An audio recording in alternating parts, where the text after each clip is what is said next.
something that's very common in the industry, what they call water wheel flow sensors, where tiny magnets are in an impeller, and as it spins by a Hall effect sensor, the pulses are analogous to water flow.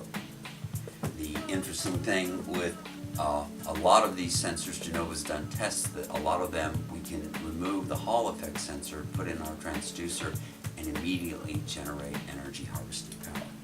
So this could have a lot of applications in the water industry. Very large water, smaller laboratory type water flow. Fundamental concepts are the impeller has magnet rotating by our sensor, and the pulses going through our sensor into our Jennova board create power amplification and conditioning and usable DC power.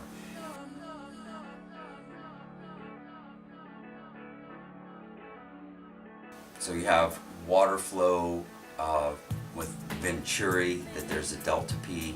You have a sensor that you power with 24 volts or 4 to 20 milliamps, so you need a power source. You have to have conduit, you have to have, it's going into your PLC, you have to have modules that drive the sensor. And so there is power required to drive the sensor for Venturi, for ultrasonic, even for the flow wheels, they drive power 24 volt to the Hall effect sensor.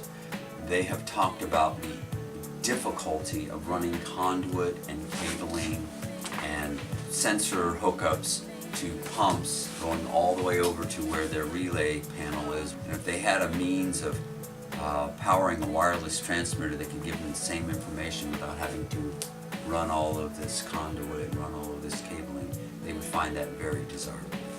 Our energy harvester would allow them to not need any external source of power.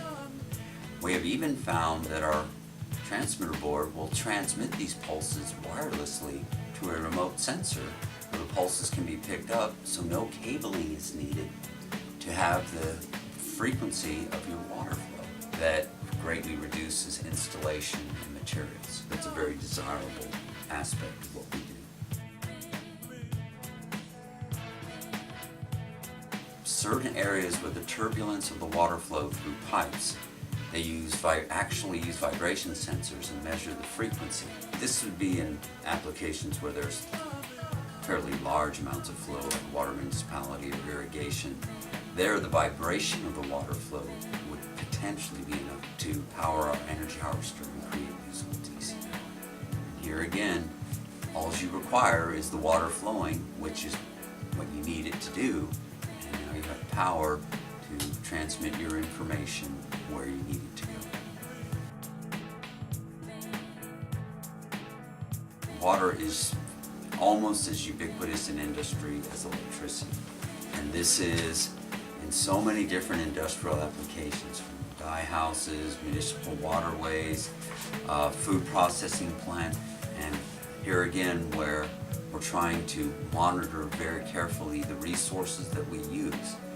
Being able to have a very inexpensive way to do that and see where the water's going, how much you're using, would just be being good stewards of the resources that